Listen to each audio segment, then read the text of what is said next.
Well, it's Promwatch, the February edition. I'm so glad that Mr. Harmer, Minister, is back with us. I've been a bit lonely by myself for the last few months. You're promising me all sorts of people to talk to. But anyway, let's have an update. And I think that first of all, we need to find out how far behind is this scheme now? Well, the scheduled date, as we say, we're scheduling for August next year. Remember, that's 4 months because we're not going to work landside during the summer months around the hotel. So that's some of that is deliberate around the work that we do and some of the constraints and the project charter that we've put in place. So that will constrain rightly, where we work and how we work. Has it slipped more though? I mean, since we last chatted or since you last made an announcement, has it slipped further? Well, at the moment, that's the date that we're going for. You can see the difference even today, with block paving work, with the work that's going across the prom. It really is full hands to the pump, so to speak, and really is making sort of huge strides, which it needs to. It's now very much into the midst of the construction programme. Are you happy with the progress? Of course, I'm not happy with the progress. I would have liked it earlier, but we are dealing with all sorts of issues. We are dependent on the contractor, but the thing is, there has been a massive change. People are now working much better together. How's that happened so long into this process to get everyone working together? Well, no, in the sense of all of the unplanned services, with all of the new additional things that have been in here. I mean, one of the issues on this side was the lack of fire hydrants and that kind of thing.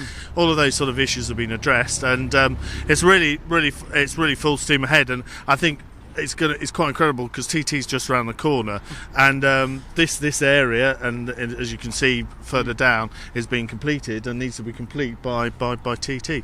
Now, some eagle-eyed person got in touch with me saying there's not enough drainage, for instance, on the prom side where the hotels are. Is that allowed for? You've got enough drainage? We're not going to have floods in the future and things like that? No, we've got loads of drainage. Yeah. I mean, one of the key things before, the prom used to be the drainage was the cracks in the prom.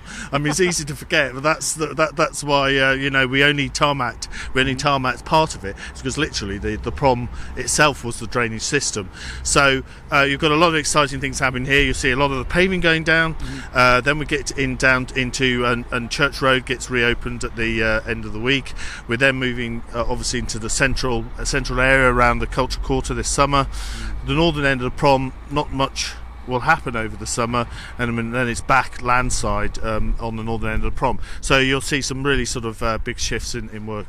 Okay, well, I'll do another piece with you about just other roadworks in general, but you are happy now. I want to finally that things are moving in the right direction. But things are moving in the right direction. We're pushing hard. We're pushing everybody really, really hard. And finally, we're actually sort of gaining some momentum. And that's what we need to maintain. And for those businesses that we've talked to over the months, have they now been satisfied?